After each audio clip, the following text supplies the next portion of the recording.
Salut tout le monde, on se retrouve pour la troisième partie du book haul, donc toujours dans la même tenue, toujours avec l'oreille qui fait des trucs bizarres. Si vous avez regardé les deux parties précédentes, vous saurez de quoi je parle. Donc là je vais passer à tout ce qui est illustré, donc album, manga et deux romans illustrés que je préférais mettre là plutôt que là-bas pour faire un petit peu de l'équilibrage. Donc le premier que je vais vous montrer c'est Paradise Lost de Rina Yagami, le tome 4, le dernier tome, donc la couverture qui est sublime à mon goût. Mais le quatrième tome m'a vraiment déçue. J'aimais beaucoup le premier tome parce que c'était donc un manga sur l'inceste mais de manière assez drôle, presque ridicule, donc mignon avec beaucoup de soupirs, de les joues qui rosissent, ce genre de choses. Mais là, le quatrième tome, pour moi, c'était vraiment une fin de série qui a fait pou pou pou pou, voilà. Donc c'est dommage, mais la couverture est très belle. Et le premier tome m'a quand même fait beaucoup rire. C'est vrai que ça a fait un petit peu comme ça dans la série. C'est pas grave, voilà, je suis quand même contente de l'avoir découverte. C'était sympathique, mais juste là, j'ai trouvé que c'était beaucoup... Ou alors c'est moi qui du coup ai changé entre la lecture du premier et la lecture du dernier. Là c'était vraiment too much pour moi et beaucoup trop rapide. Mais bon. Récemment je suis passée à Leclerc et avec le poche que je vous ai montré dans un autre book haul, donc c'était Le Confident d'Hélène Grémillon, je me suis pris deux mangas, à savoir Last Hero Inuyashiki de Hiroya Oku, donc une série des éditions Kiun. Et alors je sais pas du tout si je vais pouvoir vous montrer l'effet que ça fait. Je ne sais pas si vous pourrez le voir, mais si vous pouvez le voir, je serais ravie. C'est au début ça qui m'a vraiment... comment dire, qui m'a attiré le regard. Mais j'avais bien aimé le titre aussi, Last Hero, ça me tentait pas mal. Et puis après j'ai vu l'accroche qui dit un manga hybride et passionnant qui entremêle super-héros, science-fiction et critique sociale du Japon contemporain. Donc clairement, ça m'a beaucoup plu, il y a un petit chien et je me suis dit, je vais de ce pas le découvrir. J'ai envie de découvrir des choses un peu différentes, donc je me suis dit, c'est parti. J'ai également pris un manga que je vois un peu circuler partout, c'est Arslan, le tome 1 de Hiromu Arakawa et Yoshiki Tanaka. Donc c'est le nouveau manga par l'auteur de Full Metal Alchemist que je n'ai pas lu, je sais, mais mon frère l'a embarqué, donc il faudrait que je puisse le lire autrement. Donc voilà, la couverture est sublime, c'est avec un foil. Non mais vraiment c'est pas possible, foil ça se dit comment, genre un alu, ouais un truc comme ça, en rose gold et voilà c'est de la fantasy et en gros c'est l'histoire d'un jeune garçon de 14 ans qui visiblement va se faire prendre le trône par quelqu'un d'autre et donc il va essayer de se battre pour récupérer ce qui lui appartient de droit, si j'ai bien compris, et ça me tente pas mal, donc voilà. Ensuite, un ami m'a également prêté 3 mangas parce qu'on en discutait sur Twitter et du coup voilà, il m'a prêté 2 mangas à découvrir, le tome 1 et un tome 2 parce que j'avais lu le premier tome au début de l'année et comme j'entends vraiment de très bons échos de cette série et que j'avais pas aimé le premier tome, je voudrais vraiment savoir comment ça évolue. Donc le premier donc c'est A Silent Voice, le tome 2 de Yoshitoki Oima, paru chez Kiun, et donc c'est le fameux deuxième tome où là j'ai vraiment envie de savoir comment ça va se goupiller parce que en gros dans le premier tome c'est l'histoire de ce garçon qui est un bully et qui fait vraiment des choses très méchantes. Ça fait un peu enfantin de dire méchant, mais en gros il se moque et il est vraiment brutal avec une jeune fille qui est sourde. Donc voilà, moi ça m'avait pas particulièrement plu, mais il paraît que c'est vraiment bien, donc à voir le tome 2. Ensuite, il m'a prêté Your Lie in April, donc de Naoshi Arakawa, pareil chez Kiun. Je ne sais pas de quoi ça parle, il me les a conseillés, donc je lui fais confiance. Voilà, pas la moindre idée de ce que c'est, mais j'ai hâte de découvrir tout ça parce que c'est vraiment des lectures assez courtes et qui pour moi me permettent vraiment de souffler aussi un petit peu dans ce que je fais. Et le deuxième c'est Barakamon, ou Barakamon, de Satsuki Yoshino. Et pareil, là il m'a dit que ça lui plaisait beaucoup, donc ma foi j'ai très envie de le découvrir. Et puis je verrai bien ce que ça donne. C'est un grand collectionneur de mangas, donc je pense qu'au pire je pourrais toujours lui demander la suite quand j'en aurai envie. Donc voilà, Jérémy, je pense pas que tu passes par là, mais si tu passes par là, encore merci pour le prêt de ces mangas. Je vais passer aux 2 romans illustrés, un donc que ma maman m'a offert et un donc après ça passe un peu de tout ce que j'ai pu récupérer au boulot. Le premier donc que ma maman m'a offert, attendez que j'enlève ce petit machin bandeau, c'est Fairy Oak de Elisabeth Gnone, quelque chose comme ça, et c'est le premier tome, donc le secret des jumelles, et c'est très marrant parce qu'il y a eu beaucoup de gens qui m'ont envoyé en fait des photos sur Instagram ou sur Twitter pour me dire ah Justine, j'ai vu ça, regarde Fairy, ça me fait penser à Fairy Neverland, enfin du coup ça m'a fait vraiment plaisir, et c'est vrai que je l'avais vu moi aussi partout, la couverture est superbe. Donc apparemment c'est la créatrice de Witch qui a écrit ça. Moi Witch je connais pas particulièrement, je l'admets, mais j'ai déjà vu passer, donc c'est illustré, on a même des planches en couleur dans le cahier central, enfin non il y a 2 cahiers donc c'est pas au centre mais on va dire à équidistance, n'est-ce pas? Et l'auteur vient à Montreuil, donc c'est pareil, il faut vraiment que je le lise d'ici là, j'aimerais vraiment. C'est paru chez Kenes Édition qui m'envoie parfois des BD, je vous avais déjà montré, donc voilà, je me suis dit en plus ils ont été assez gentils avec moi, ma maman me l'a offert, donc je suis plutôt contente si je peux aller sur leur stand à Montreuil.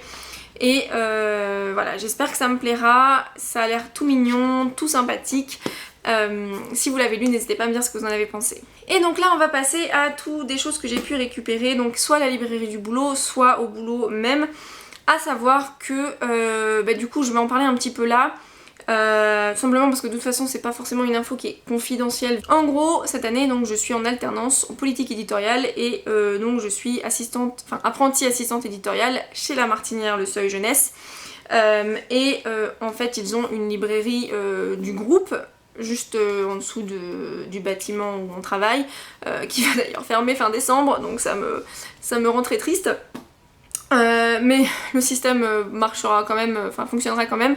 Et en gros donc les gens salariés ont le droit à un bon de 50 € par mois à utiliser dans la librairie donc du boulot. Donc ça m'a permis de faire des achats et en même temps au boulot parfois je récupère des choses. D'ailleurs certains que j'ai pas pu récupérer qui sont encore sur mon bureau. Mais du coup là je vais vous montrer tout ce qui est illustré, album et compagnie.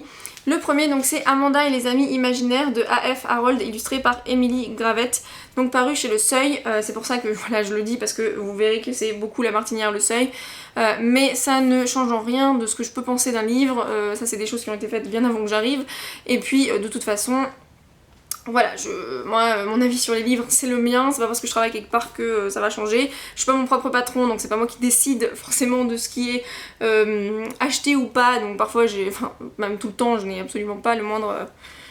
Voilà, vous voyez ce que je veux dire quoi. Mais du coup, voilà, ce que j'achète, ce que je lis, ça reste quand même mon avis, même si j'y travaille, donc je tiens à le préciser. Mais le livre est absolument divin, alors je pense qu'ils ont repris la maquette VO, parce que je l'avais déjà vu passer... sur des sites internet au niveau de la couverture et tout ça.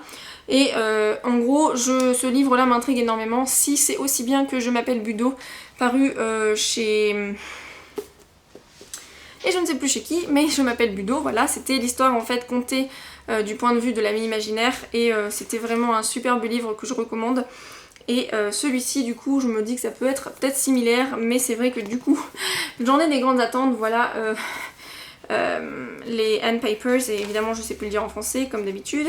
Et il y a également des illustrations donc en noir et blanc, mais vous avez également des illustrations en couleur juste là, donc voilà, je trouve que c'est un très beau travail éditorial. Je pense que c'est exactement le même en VO encore une fois, donc j'ai bien hâte de voir ça. Par contre j'ai l'impression que c'est un petit peu creepy, d'après ce qu'on m'en a dit c'est un peu eerie et un peu...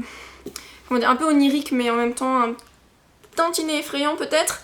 Mais voilà, je ne sais pas, mais j'ai vraiment hâte de le découvrir, et en tout cas dans ma bibliothèque il fera très beau, et c'est superficiel mais c'est pas grave. J'ai récupéré quelque chose qui peut-être pourrait intéresser ceux qui ont des enfants, je ne sais pas, moi on me l'a passé, je suis ravie de l'avoir, encore une fois comme je vous l'ai dit je collectionne dans précédents bocaux, je l'avais dit je crois. Je collectionne et du coup ça me permettra d'avoir des choses déjà dans ma bibliothèque le jour où j'aurai des enfants, des nièces, tout ça. Donc c'est mon petit livre d'art, donc paru au Seuil, jeunesse, c'est de Aude Le Pichon, illustré et compagnie. Et donc en fait c'est des tableaux un peu expliqués aux enfants de manière très succincte. Évidemment la Joconde, qu'est-ce qu'il y a d'autre, j'avais vu voilà, la Dame au Podoscaphe de Gustave Courbet. J'avais vu La Laitière également, je sais plus trop ce qu'il y avait d'autre. Mais voilà, vous voyez un petit peu le genre, donc c'est un petit peu je pense pour donner une petite culture artistique à des enfants de manière un peu plus ludique. Et du coup j'étais quand même ravie de le récupérer parce que c'est toujours ça de prix. Ensuite, ça c'est quelque chose qui est assez drôle parce que c'est pas la version française, c'est la version italienne, donc c'est soit un achat, soit une coédition. Je ne sais pas laquelle, comment ça a été fait, mais en fait c'est un Benjamin Lacombe qui partait au pilon parce qu'ils avaient des... Je suis désolée, ma voix, c'est à cause de mon oreille. Ils partaient au pilon et du coup on m'a dit oui tu peux le prendre et du coup j'étais là ok c'est en italien mais en fait c'est un pop-up donc il n'y a pas de mots donc c'est C'era una volta, donc il était une fois, à la base paru au Seuil et là c'est donc chez l'éditeur italien qui est RSS Libri. Et donc voilà, c'est très très très beau, donc c'est un petit peu les contes en pop-up et laissez-moi vous montrer l'intérieur. Vous avez ici, et attendez que je vous montre, attendez je vais essayer de vous montrer un petit peu dinguissime. Voilà, vous avez le papillon juste là. Mais elles sont toutes superbes, hein. C'est un sublime travail. Vous avez le petit chapeau rouge là, vous voyez la petite jeune fille à l'intérieur de la bouche. Ça, pour moi c'est vraiment des travaux que je trouve divins. Et encore une fois, regardez ça. Je sais pas si vous allez voir, voilà. Et évidemment celui que vous attendez tous que je montre, n'est-ce pas? Celui qui fait qu'on est là aujourd'hui un petit peu, Peter Pan. Voilà, je sais pas trop comment vous le montrer parce que c'est un peu délicat.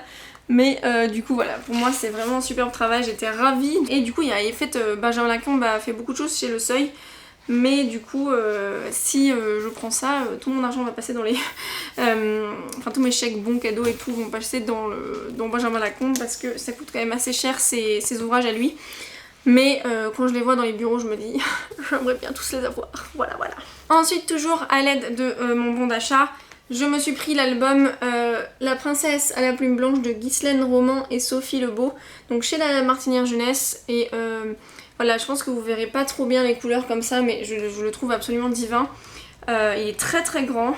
Alors ça, c'est pas à mettre entre les mains de tous les enfants, hein, parce que c'est vraiment assez fragile. Là, vous avez un cut-out en comment ça s'appelle cet animal, la peacock. Qu'est-ce que j'ai aujourd'hui? Je sais pas pourquoi j'oublie les mots.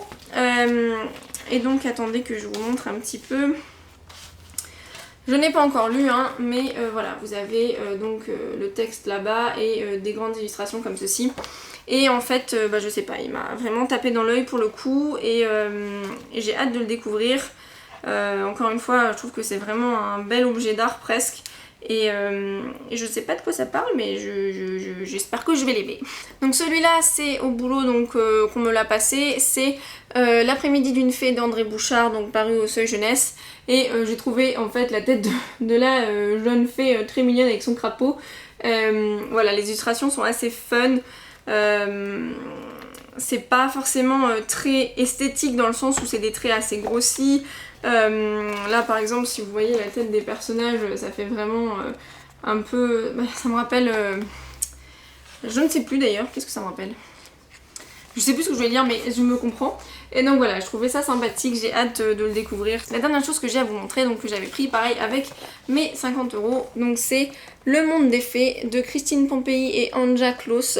Donc c'est un très très très beau coffret. Non, je ne l'ai pas acheté pour une enfant, c'est bien pour moi. Même si comme je l'ai dit, je peux les collectionner pour après. Et d'ailleurs je compte pas forcément ouvrir tout. Mais que je vous montre un petit peu, désolée je suis toute jaune mais c'est comme ça, vous avez le focus qui est bien sur là-dessus. Donc vous avez une partie où là vous avez des choses comme un peu dans un calendrier de l'Avent à ouvrir et c'est pour créer des princesses en carton. Et dans ce petit endroit là vous avez donc l'album et 12 accessoires stickers. Alors attendez hein. On va essayer de pas faire trop de... Voilà.